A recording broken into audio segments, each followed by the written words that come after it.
Évangile de Jésus-Christ selon saint Marc. En ce temps-là, un scribe s'avança vers Jésus pour lui demander « Quel est le premier de tous les commandements ?» Jésus lui fit cette réponse « Voici le premier. Écoute Israël, le Seigneur notre Dieu est l'unique Seigneur.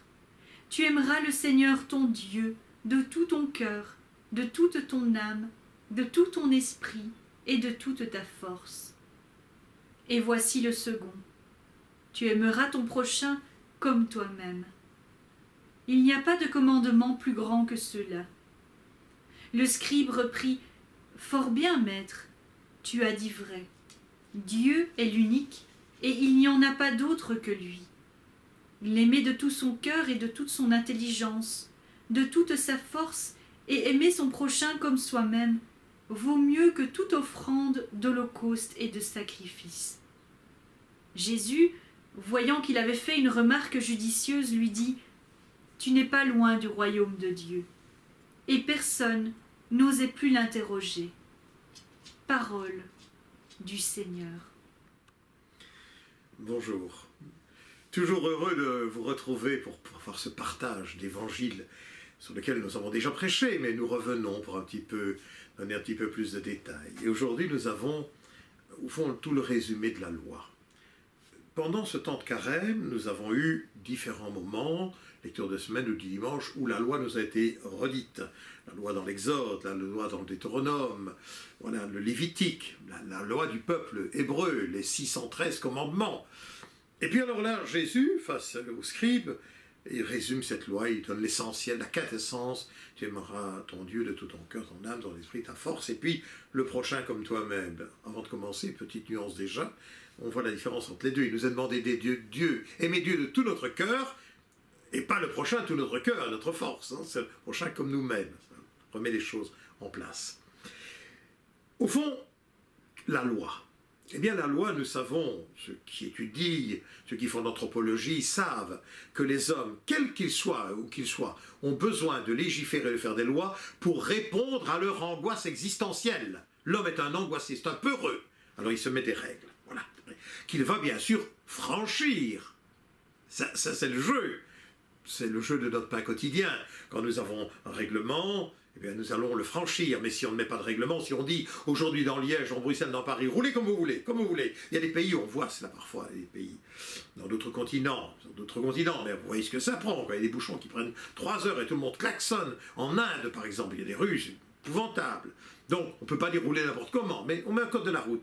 Oui, mais ce code, on sait qu'un pourcentage élevé de gens vont franchir. Bon, même chose avec la loi. Les 613 commandements chez les Juifs sont des commandements avec lesquels on rappelle toujours le rappel à la loi. Le Lévitique, c'est toujours le rappel à la loi, toujours nous redire, voilà, des choses qui concernent les lois, qui concernent la famille, qui concernent les sacrifices. Il y a des lois qui concernent la caste sacerdotale, et puis la pratique. Mais les lois, avec le temps, certaines deviennent bien sûr caduques. Enfin, qui aurait aujourd'hui l'idée de penser qu'il est normal et bien de lapider une femme qui commet l'adultère, ou un homme, enfin, ça n'a pas de sens, quoi, voilà. Et c'était dans le Lévitique, voilà. Il y a des tas de lois dans le Lévitique qui font que, ou une mauvaise interprétation. On dit que les femmes sont polluées, notamment par les menstrues, par les règles, les femmes sont polluées. Non, c'est pas le sang en tant que tel, c'est de ne pas faire les ablutions. Voilà, quand on touche le sang, on doit faire tout de suite des ablutions. Alors voilà, c'est là que se trouve le règlement de la loi. Lui, des choses comme ça qui sont des règlements. Mais attention, la loi, même si on aime un seul Dieu, elle peut nous opposer. J'aime bien la comparaison avec l'islam, qui est une religion très légaliste. Si nous prenons la base de l'islam, c'est aimer Dieu de tout son cœur, aimer le Dieu miséricordieux. En quoi est-ce que je peux être en conflit avec mes frères là-dessus? Enfin, aimer Dieu. Ça me semble une évidence. Bien. Mais il y a des piliers dans l'islam. Ah oui, il y a des piliers. Ah ben, le pilier, c'est la prière, al-salah. Mais enfin, nous chrétiens, nous prions, les juifs prient.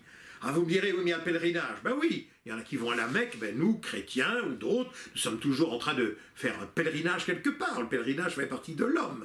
Donc ça marche toujours. On peut toujours très bien s'entendre et dialoguer là-dessus. Ah, vous me direz, un jeûne du ramadan. Ben nous, on a un jeûne du carême. 40 jours, un mois. Voilà. Et il reste la zakat, c'est-à-dire l'aumône, c'est-à-dire le bien, faire la charité. C'est aussi en nous. Donc on voit que sur ces esprits-là, on peut s'entendre. Mais, où on va se séparer. C'est quand on devient des légalistes, c'est-à-dire sur des lois qui peuvent être caduques et qu'on veut encore appliquer aujourd'hui. Hein, le licite, l'illicite, le légal, le pas légal. Et c'est là que ça peut frotter. C'est là que ce que nous rappelle le Christ est absolument grandiose. Que dit le Christ? Dans une écriture, dans une autre écriture, il dit pas un iota ne passera. De quoi? De la loi. De quoi? Mais de la loi de Dieu. Pas de la loi, l'iota, ça ne concerne pas l'adultère ou la façon dont je vais manger le mouton. C'est pas ça. La loi de Dieu, c'est aime Dieu. Dieu est unique. Aime Dieu de tout ton cœur, ta force, etc. Et puis le prochain comme toi-même. Voilà la loi. Et là, le Seigneur, que dit-il? Il nous dit que pas un iota ne passera de cette loi, tant que tout cela ne sera pas au bout de sa course, tant que tout ne sera pas révélé, bien sûr. Mais il est clair que quand nous serons en Dieu, nous aurons intégré le royaume de Dieu. Il n'y aura pas besoin de loi. La seule loi qui sera là, pérenne, sera l'amour. N'imaginez pas un paradis, une éternité près de Dieu avec des règlements. Ça n'existe pas, puisque nous sommes purifiés en l'amour. Et donc, Jésus, c'est ça la grande maîtrise, c'est ça la modernité, c'est ça l'universalité du christianisme, n'est-ce pas? Si on prend des points de détail, on peut s'opposer entre déjà chrétiens, les protestants, le sud, le nord, l'est, l'ouest, les orthodoxes, là on peut ne pas se comprendre. Mais si on reprend l'essentiel de la loi, aimer Dieu, écoute ton Dieu, Shema Israël, écoute ton Dieu qui parle, et aime ce Dieu, il est unique. Rappelez-vous quand on a parlé d'Osée, Osée, magnifique texte, à relire, relisez Osée, petit prophète, compris dans les petits prophètes de la Bible, mais grand prophète, et son texte qui est très semblable, lisez-le en parallèle avec le Cantique des Cantiques, magnifique. Le mari, sa femme est prostituée, le découvre, le mari c'est qui? C'est Dieu. Et la prostituée, c'est Israël, qui n'a jamais fait que tromper, et Dieu revient toujours dans un amour qui ne se lasse pas. Nous avons un Dieu, mais ne jouons pas là-dessus en nous disant Dieu ne se lasse pas. Mais non, Dieu souffre de ce que nous sommes toujours en train de tromper et de trahir. Et donc, quand le Seigneur nous rappelle ce fondement de la loi, il dit même au scribe, à un moment donné, le scribe dit, t'as bien parlé, etc., etc. Le Seigneur lui dit, va, tu as tout compris, tu n'es pas loin du royaume. On n'est pas encore dans le royaume. On ne peut pas se dire aujourd'hui, sur cette terre, que nous sommes dans le royaume. Mais, qui vit la loi? Qui aime Dieu de tout son cœur et le prochain comme lui-même, pas en dessous de lui-même, comme lui-même, qu'est-ce qu'il fait? Mais il s'approche du royaume. Ce n'est pas encore tout à fait le royaume, puisque je suis encore, moi, incarné, je suis dans ce monde-ci, avec tous mes défauts. Mais l'idéal, vers quoi je dois tendre, c'est justement cette loi d'aimer Dieu, l'absolu de Dieu, et ça, côté relatif, le prochain comme moi-même. Et nous voyons qu'à ce moment-là, ce qui est dit à Moïse, ce qui est dit dans le Deutéronome, ce qui est dit dans l'étape de la loi, ce qui est dit au travers du fil conducteur, depuis Adam, eh bien c'est ce rappel à la loi, c'est-à-dire la loi de Dieu, c'est la loi de l'amour. Voilà ce qu'il faut se dire. Le Seigneur le dit, ça vaut plus que tous les sacrifices, que tous les holocaustes, que tout ça. Le Seigneur, toutes nos prières, c'est très bien tout ça. Mais l'essentiel, et alors le danger, quand on devient pharisien, c'est qu'on met la loi et l'application d'une loi en oubliant la quintessence de la loi qui est l'amour.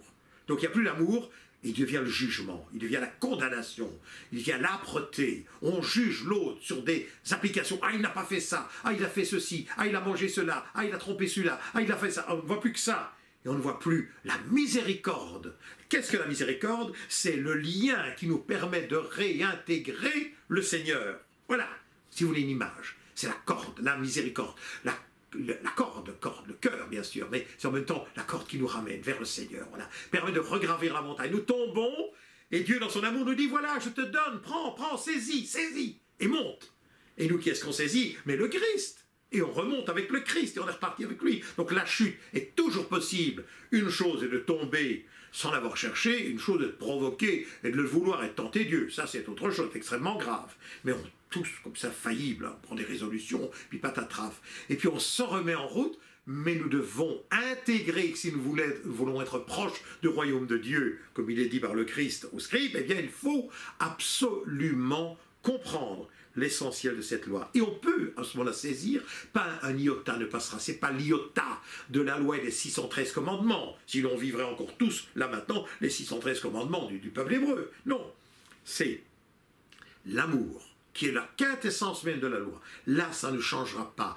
Donc, pour faire court, eh bien, tant que nous sommes sur cette terre, rappelons-nous que nous avons un cadre qui nous est donné. Voilà, et c'est le cadre de base essentiel qui nous approche du royaume, hein, le spectre, c'est aime Dieu de tout ton cœur, ta force, ton esprit, etc. Et puis, le prochain comme toi-même. Tout cela, c'est bien, on l'a compris.